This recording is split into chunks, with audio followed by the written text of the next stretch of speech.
Digestion in human beings.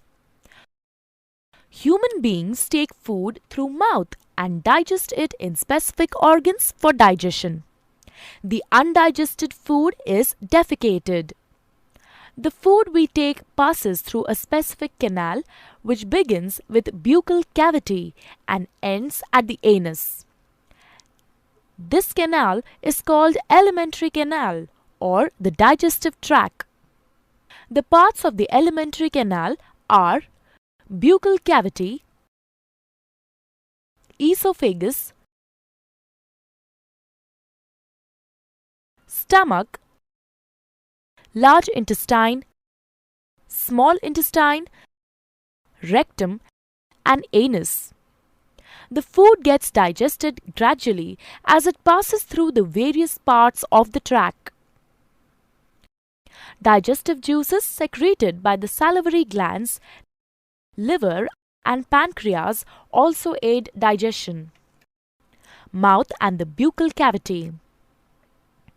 Food intake in human beings is through mouth. This process of taking food is called ingestion. Chewing food is very necessary for proper digestion as digestion process starts in the mouth itself. What happens during chewing? The large pieces of food we eat are mechanically broken down into small pieces. Teeth helps us in doing so. Action of saliva on food. During chewing, food mixes with saliva. Saliva is secreted from salivary glands located on the lower jaw between the tongue and teeth. Saliva converts starch in the food into sugars and also softens the food. Tongue. Taste of food can be detected by the taste buds present on the tongue. Tongue is a fleshy muscular organ attached to the floor of the buccal cavity. It is free at the front and moves in all directions. Taste buds appear as small bumps on the tongue and have different regions which help us enjoy different tastes. Esophagus or food pipe. The swallowed food from the mouth passes onto the esophagus. The epiglottis, which is a flap-like structure behind the tongue, directs the food into the esophagus and prevents entry into the larynx. The peristaltic movements of the esophagus helps the food to move down the tract till it reaches the stomach. Stomach. Stomach is a bag-like structure with thick wall. It is in the shape of a flattened U and is the widest part in the alimentary canal. The food that enters the stomach is churned and mixes with the mucus. Hydrochloric acid and digestive juices secreted by the inner lining of the stomach.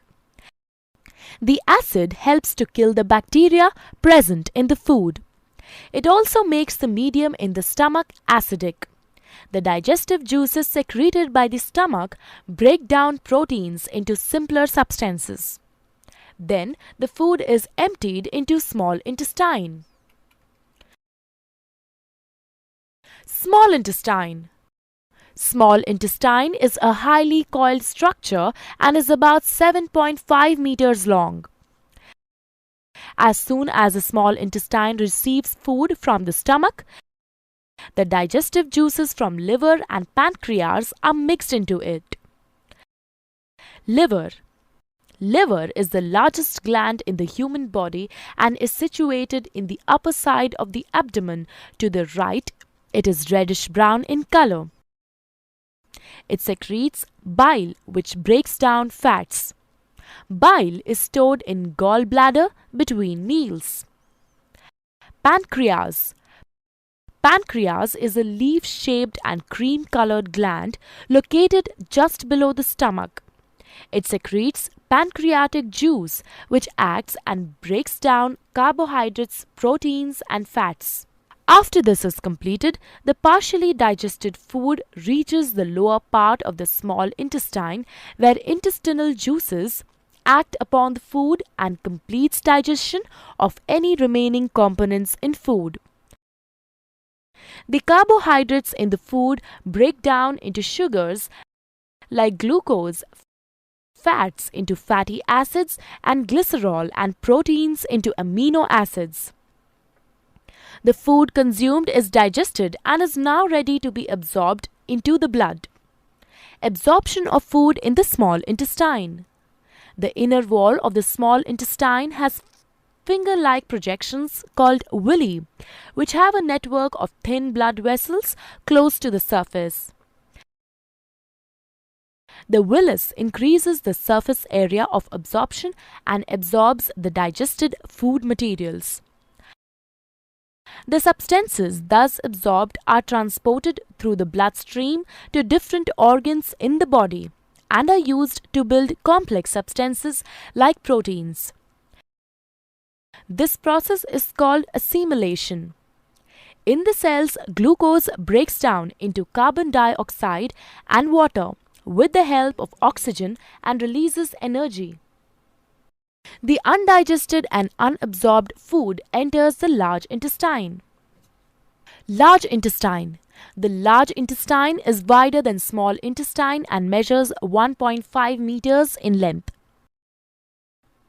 Once the undigested food enters the large intestine, it absorbs water and some salts from it and passes the remaining waste into the rectum.